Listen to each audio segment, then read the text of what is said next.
Hello, ladies and gentlemen, and welcome to my 3v3 season review for the past season, which is mainly August through a little bit of September. And my season record this season was 6-3 with an average score of 1907 compared to 1705, which I would say is a pretty successful season. Obviously, it wasn't full clearing every time because if I did, I would have a score of over 2,000, well over that. But I had a great defensive performance with only allowing 1,705 average banners throughout the season. So this hits all the marks for a successful season for me. Going into 5v5, I will be in a little bit of a tougher bracket, but hopefully we can make it work. And I have been able to keep up a successful record for actually quite some time now. I covered this a couple seasons ago that you don't have to accept a 50-50 win rate in Grand Arena. And someone was like, "Oh well, is 5 months enough of a sample size?" And I was like, yeah, I think so. But if it wasn't enough, 2 seasons after that, I got 6-3 both times. So either something's happening with the squish, or when you get bumped up, where I'm able to kind of like tread water and maintain that 2-1 record almost. With overall win rate of 61.9%. I'm up from 60% 2 months ago, so it's actually improving.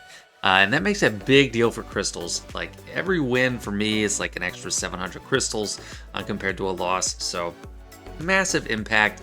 Don't sell yourself so short in Grand Arena. Keep trying to get better. And I think it might even benefit smaller accounts the higher they get, because I think the squish is biased against them in some way or another. I don't have a way to confirm that yet, but I am going to be looking at it a little bit, just anecdotally. But just keep going, keep trying to go higher and higher. Don't just settle for losing and then winning again just because you sandbagged a little bit in GAC. So just keep working at it. The first team I'm looking at this season is just my Darth Malgus comp. I use the same one all season. Marauder plus Talon with the ability block level 6 in some form or another. I'm sure the stats I use varied and I didn't always use the same one, but they had the bulk and they had the ability block. So a little bit of a disappointment was I didn't draw any Galactic Legends, but I think that was actually, part of my... I kind of knew that was coming. Because when you set it with just Marauder and Talon, people know how to get around it in some way or another without a Galactic Legend. If you put Darth Revan and Bastila there, they kind of need a Galactic Legend. However, as we'll see, the same applies for just a normal Darth Revan team. So I chose to have 2 very strong teams, and this drew a lot of good stuff. Sometimes Traya, I think sometimes Starkiller. It drew 3 General Skywalker teams, and one of them actually lost. So it's not 100%. As I failed myself, others failed. And kind of an anomaly, I've never really seen this, but I got 15 holds, and all 15 were from one match. It was the match, it was my first live stream, I believe it was the first one, where I wasn't sure if I won or not after the live stream, but then they got just stuck on Malgus, and they decided to unload their whole clip. They tried everything they had to take him out, and it just didn't work. It wasn't anything amazing at the end, but it was using stuff like CLS, Mon Mothma, just unloading everything they had left. So that was all the holds in one battle or one match. So it didn't show in the average banner count, 54.43. Pretty high banners for a team. I wouldn't say that it's a superstar performance, but it did draw a lot of good stuff. And what running that Malgus team allowed me to do was set this team, Darth Revan, Malak, and Bastila, with 2 R9s now, so it's much more formidable than it would have been a few seasons ago. Ability block Datacron, of course, and what was super impressive about this team, it drew 8 Galactic Legends, 8 out of 9 matches. People had to rely on a Galactic Legend to beat this, and I don't blame them. I would be scared of this too. And when I faced this full team with DR, Malak, and Bastila, I don't really know what to do. Most common was Jedi Master Luke, and I guess it's not too surprising. Jedi Master Luke with Jedi Knight Luke, it wasn't all 5 of them had Jedi Knight Luke, but they're both immune to fear, so it's a perfect combo. And then Hoda is not dealing damage, so he's not going to get fear from Malak. So it was a great combo to take it out. But even so, average 51.22 banners. However, there was only one match where I got holds, and it was the match where they didn't use Galactic Legend. If you want to see what happened when they didn't use the Galactic Legend, here it is. So they used a Malgus, kind of the same team I set. Reva, that got nowhere. Reva failed. I wouldn't trust Reva against this either, just because I think Malak's fear would really mess it up. And then they cleaned up Malak with General Grievous. So that is quite a good result in my opinion, and I think they deserve the MVP badge this time, just because I put them on the front wall, and drawing the Galactic Legends really helped me win in a few matches. Next, we're looking at Qui-Gon Jinn. I didn't set Qui-Gon a ton, honestly. I set him like probably 4 matches, but it did really good when I did set it. 5 holds, 4 of them were from 1 match, granted, where it ended up being a 21. And I didn't draw any Galactic Legends, but people were kind of confused on what to do, and that is still a great average there. I think the 55 and 57, they were pretty strong teams, or I think one of them was a Newt, kind of the same comp I used to beat it, Newt, Jango, B1. But most of the time, these guys did a great job for me on offense, taking out Captain Rex or something else. They've been a really fun team this season. Didn't do too much on defense as far as volume, but quality showings when they were on D. Moving on to the Galactic Legends, I set 2 Galactic Legends with regularity, Lord Vader and Jabba. I set others throughout, but it was more of a switch up. These are the ones I pretty much kept there the whole time. So this was the comp I switched to this season, Lord Vader, Thrawn, and Maul instead of Royal Guard, and I think it was quite effective by comparison to previous 3v3 seasons. Drew 9 Galactic Legends in total, so people always use a Galactic Legend against it. No one was trying Fennec. I even got a hold against JMK. And there was JMK, Ahsoka, and Mace. But people were using Supreme Leader Kylo most often, so that was most likely to get like a 50 or 51 banners, leading to an average banner total of 55.8 or 45.89 banners, which is amazing. So 3 holds in total, 45.89 banners. This was a fantastic showing by Lord Vader, because there is no real cheap way to get around it, and that's why I was just happy to throw my JMK at it myself. Almost every match I saw it just really took the stress out, so awesome job by Lord Vader last season. And the other GL I set, Jabba, and I switched to a level 6 Wookiee Kron after a little bit, just because I didn't think the bulk was doing too much.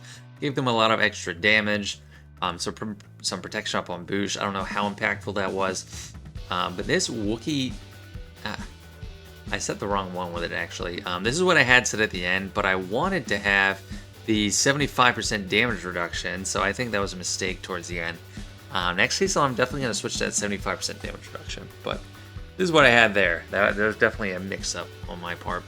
7 Galactic Legends drawn. The other 2 times it got beat, it was a 2-shot using Night Sisters and then Aphra.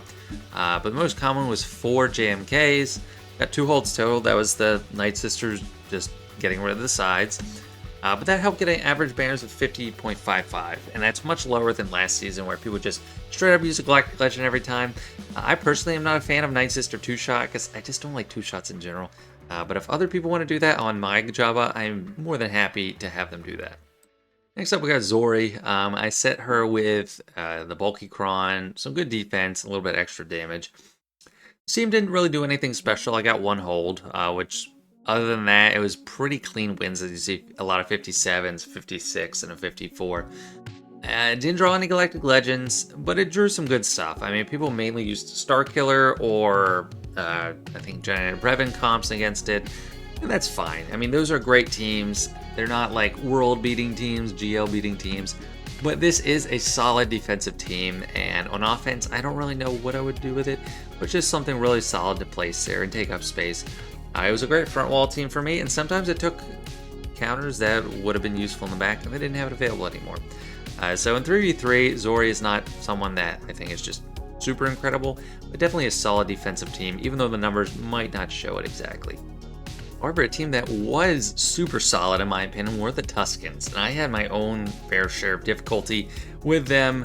I think it was my birthday live stream or another one. That was the only team I failed against. And actually my opponent was the only one they dropped against too, my Tuskens. Just given the bulky Kron, not too much in the way of stats, kind of spread out. Some extra crit damage, offense, defense, health steal, protection. But I got 5 holds, and one of those was a General Skywalker, and one of them was a Starkiller, which is very impressive. I had 1 Galactic Legend used on them, and otherwise it didn't seem like people had a clear formula to approach them. Some people tried Raddus and failed, and then had to clean up from there. The most surprising thing was this got beat by Newt Jango B1, which I was very surprised. It's probably around a 60% win rate, but if it works, it works, and that's mainly because Jango can prevent revives on Tusken Raider. However, an average banners of under 50, that is a sensational performance. Even though they're not drawing Galactic Legends, they're drawing other great teams and getting holds against Gas and Starkiller. Amazing. So really happy with the Tuscans' output this season. However, I was not super happy with the output of Reva on defense. And instead of 6 times, I brought her on offense 3 times. Much stronger on offense, you can decide what to do with her. But there were so many matches where I just was scouting my opponent and didn't see a real need for them. So I just set them on defense anyway. And even though Treya Nihilus Savage is probably the most common counter, it only got used twice. But it did draw 2 Galactic Legends. No holds. Pretty decent banners for them overall. I think one of the lowest banners was a GL. It was when they used Ray. And coming across them myself on defense, I now know you can... Well, I don't know if this will still happen without the Boltron, but Radis is pretty good for a 2-shot. You can take out the 2 sides and then come out Reva with something really high damage. But I mean, it's not disappointing. Is probably too strong a word because it did draw like Legends and other strong counters, but not really performing or winning any matches for me. So I probably could have tried to make use of it more on offense if I was more inventive. Second to last, we got the Seer team with the Sokotana Fulcrum and Cal Kestis Original. I used a set 10 Datacron, trying to give them extra crit damage, arm penetration, mainly just damage. This level 6 could probably be used better elsewhere. That's a very valuable level 6 for Jedi. But I got 2 holds, and one of them was a Jedi Knight Revan, Jedi Knight Cal, which was very impressive to see. No Galactic Legends drawn, and I didn't really see people using Gas against it. People use Qui-Gon Jinn, Gidme, and Treya. It's for 2 times, which, you know, those are still strong teams. I mean, if they use Qui-Gon Jinn, they wouldn't have that available for Captain Rex in the back, and I think that happened a couple times. I don't have a slide on Captain Rex just because I set him for only 1 round. But I did get a couple holds in one of those battles. Gidme, I was a little surprised just because I thought they'd have enough survivability to get through that with all the protection up. But apparently works pretty well. So those holds led to a little bit of a decreased banner total. 51.22, not terrible, not amazing, but it was a great front wall team, and I don't regret placing it at all. Very solid if you can get to this. And our last team we're looking at for the season, Jedi Knight Revan, Bastila, and Jolee with the Jedi Knight with the Bastila Kron, giving basically a double leadership. I felt like you got the most out of it with putting these 3, because if you just put it with another Jedi, they're not going to get the whole boost. But they also worked kind of well alongside Jedi Master Luke to take on Lord Vader, just because it helped these 2 survive. But, you know, it didn't get any holds. It did draw 2 Galactic Legends and then Gas twice. So kind of a high average banners, but it was just a draw. I usually put it on the front wall. I think I put it on the back wall one time.